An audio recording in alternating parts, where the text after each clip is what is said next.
Folks, I have a question I want to ask you. You should be sitting down because this is a very big deal and something we have to talk about before we get into this review. Do you want to change your life? Do you want to have the best time of your life looking for tomorrow in a bigger and brighter future? Is that what you're looking for? Are you looking for something new in your life? Something to get you out of that funk you've been feeling? Why don't you invest on some space on the moon?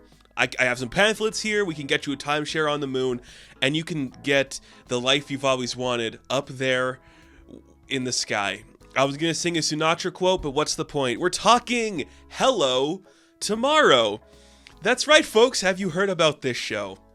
This is one of those random series that comes out on Apple TV that feels like it is being released to no fanfare, that nobody is talking about it. Just, we're gonna slowly release 10 episodes of a show aimed for no one in particular. But here's the thing about Hello Tomorrow. I'm like the one person this looks like it's aimed for. I saw the trailer. You know what the trailer had? It had jetpacks, it had hover cars, it had one of my favorite aesthetics, which is that post-Americana, white picket fence future, like dystopian science fiction thing, where it's like, what if we just succeeded in building those things we always talked about, like flying cars, like rocket ships? What if like the 50s nostalgia for science fiction and American pop culture creations existed and permeated the real world? What if like that was the thing? Like that comic book splash page feel of just, hey, we have robots that drive cars, our toasters are magical and just like futuristic in a sense, but it's all like that clean Americana feel. That's straight up my alley. I love that stuff. So a show with that aesthetic, I'm gonna watch it no matter what it's trying to do. And then you tell me this is a story about Billy Crudup, an actor I think is really cool. He is doing a lot of weird stuff with Apple. He has a really weird arc on The Morning Show. So him leading a property on Apple, not surprised. He is selling timeshares on the moon? And I'm like, okay. We're gonna have like a cool thing where it's like, hey, it's that Jetsons future that everyone wanted but we never actually went to. And we're doing it in live action. So I'm like, hell yeah, I'm on board for this. You show me what you got. I am there, opening day, sitting down to watch this thing. Cannot wait. This is an insane show. It is so weird. It is so specific, but also what it's doing doesn't feel like it's for anybody. The strangest thing that this story actually did was make itself serious in the tone it was going for. Here's the big gimmick of the show. I'm just going to bury the lead on this. There's actually no development on the moon. It's a big Ponzi scheme. It's a big scam run by Crudup. And the entire season is just him trying to make this actually a reality. It is bizarre that way. It has kind of that like feel of like an AMC Better Call Saul or Breaking Bad thing where it's like, we know this lead is doing bad stuff. We shouldn't like him, but there's some charisma in there appropriate to the time period we are in where we're following his journey and we like him? Very strange. It is so bizarre how the character gets away with everything. Pretty much no comeuppance comes his way. He is a bad person, he is a bad father, he is a bad human being. He does nothing right, but in the end, he gets everything he wants. And are we applauding him for that? It's a weird choice to make that this guy gets away with every single thing he does. And the weirdest part is that everybody he tells about his shenanigans, they decide to join him on it. Everybody who is actively like working for him, who isn't fully committed to it, they decide they're gonna be into it.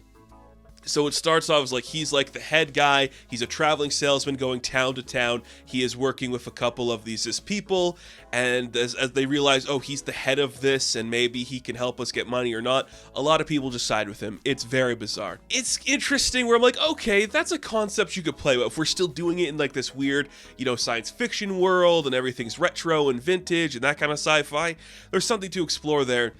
And then it loses its footing a bunch. It goes into some insane directions. The basic, tension-driving premise of this, aside from we could get caught at any minute, is that our lead character is an estranged father to a son he has never met.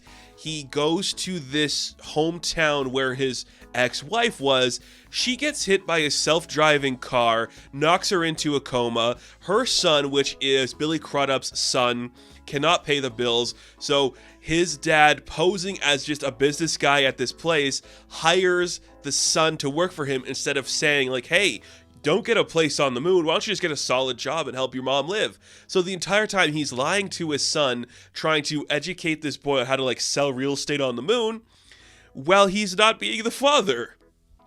Strangely specific premise for nobody. The tension in that is like there, but it just goes so long where you're like, okay, when is this going to end? How are people not picking up on what's going on, and what are we doing here? And when it plays into the science fiction elements of the story, there is some fun stuff in there. The robots making milkshake, that's very exciting. Like the new microwave ovens we have invented, that stuff's really cool. But then we just bog it down because we have to stay in one location for the whole season, which is insane. The majority of the season takes place in like a weird hotel where we set up a business meeting at the beginning and now we can't leave. It's weird that we're traveling salesmen and we're stuck here, and then it's just kind of about like, how do we cover our tracks? It's so weird. I think this is the case because the actual narrative does not present this as the case. It's supposed to be a very dry and dark comedy where it's like, look at these optimistic people vying for the future who are like, my life was crumbling, but then you showed me I could have a future on the moon and now I desperately want that. I feel like it's trying to be like, look at these optimistic assholes vying for a world they can never have. Well, here we have Billy Crudup living in the moment, being a real man of the people. And it just makes the people vying for the moon look like assholes and like they're idiots, while Crudup gets away with everything.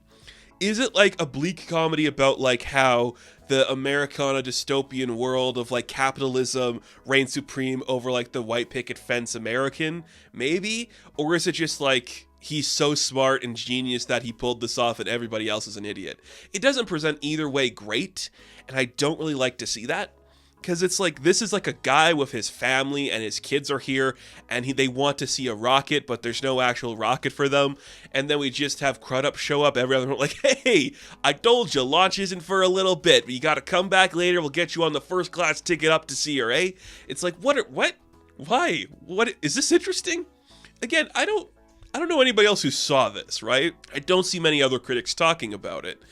It's just a very strange piece of fiction I don't really understand. And then there's like so many weird like side stories that play into like some really weird comedy. So I think it's going for like that broader comedy feel. There's like one of the like traveling salesmen who has a wife, and it's just like, okay, you're getting disrespected in your company, I'm gonna help you be number one. There's some comedy there. Matthew Mayer shows up for a bit, and he's like this bureaucratic guy who needs to like take down because, you know, it's so weird because this one woman gets like sold the pitch, and then she burns her house down, killing her husband. She goes to the hotel hoping she could get on the next like flight out. And then Matthew Mayer is like this bureaucratic guy. He's like, this is illegal. I'm going to sue. Like, we're going to like take you down like with like taxes and paperwork and stuff. And they fall in love, and he learns not to do the like paperwork. And I'm like, so we're letting him get away with this. Because then Billy Crudup meets like a rich lady and she starts to pay for everything, and they sell this to investors. And I'm just like, is this about like capitalism taking over the American dream? I'm starting to think that's the case, but I don't understand it. It's very strange, but character actors in here doing good work. One of the things I will say about this show is everybody is giving their all. There are so many great performances. It's so interesting. Even if it is cringy to watch and you don't really like what's being said, nobody is phoning it in. Crudup in particular is delivering lines with such a loudness. It is insane that somebody said, go that high. You are loud in every moment. Even when you're trying to be quiet, you look like a crazy dude. You look like you'd be on Better Call Saul. You have like the weirdest energy in the world, and it's not playing off great. It's insane. But you know what the weirdest thing about this show is? The strangest thing. The part of this I cannot get over. Hank Azaria is in a whole other realm when he is on screen. Sure, we're scam artists, we're con artists, we're going to sell you a plot on the moon that doesn't exist. When Hank Azaria is on screen, and again, seeing him do like his rare acting appearance is always great to see. He's doing the biggest slapstick thing you've ever seen. We see him, he's one of these salespeople, and then he has like a gambling problem, so then like the people he owes money to are after him, and the entire 10 episodes just become him running away from these people trying to hurt him, getting beat up in like the slapstickiest way possible, just being thrown around rooms. People help him, then he screws them over, and then the end of the season, he gets his hand like stuck in like a toaster. It burns off. He gets a robotic hand put on and kills a guy. And I'm like, what are we doing? What a weird element. That is so like dark dystopian comedy. It's so bizarre. But you're seeing him try and have fun. That in itself is very compelling. But it's just so bizarre. A season and an idea that on top of everything else, let's just have Hank Azaria run around for a little bit being a weird guy. It's so weird. And it's just like, okay, you got cool science fiction here. The sets and the aesthetics are very 50s, very retro. It looks great. The story is bonkers. Everyone feels like they're assholes or stupid. The writing is a little too on the nose to make it interesting. Crudup is a compelling enough lead, but you don't like this guy, and after a while you just get sick of seeing him.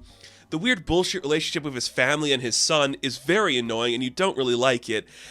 What this feels like is somebody had an idea, they didn't know how to execute. It's like, what if we shot something in the 50s, and then it's like, we could go to the moon, and we could live there too. And then you have to work backwards trying to like, have like a deconstruction of capitalism involved. And it's like, okay, that's not really an idea. You just kind of like pitch something without thinking about it. And is Apple that desperate for content that they're like, greenlight 10 episodes, pump it out? Maybe. It's such a weird show.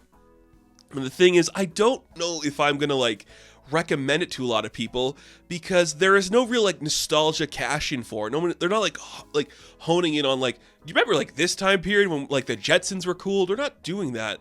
It's just more like modern character actors giving weird performances in a weird world that is kind of funny, kind of nihilistic, and preparing you for an ultimately unsatisfying conclusion. Very strange show, but I'm fascinated by its existence. This is the type of show that reminds me we can still take big chances because who else is doing this? Do you think this show gets greenlit on ABC or CBS? No, this is a show that reminds me streaming services could do good stuff if they wanted to, even if the project is absolutely bonkers like this. It's weird. It both reminds me of like good parts of television and absolutely dreadful parts of television.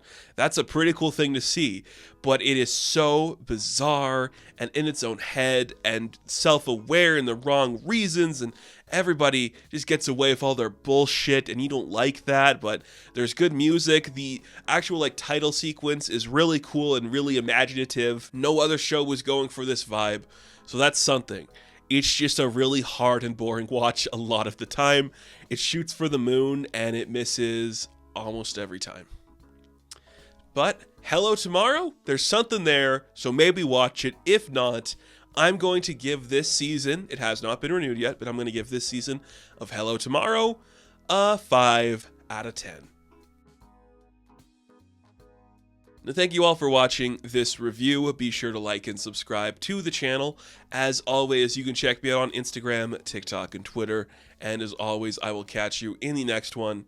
Have fun. Stay safe. Good luck.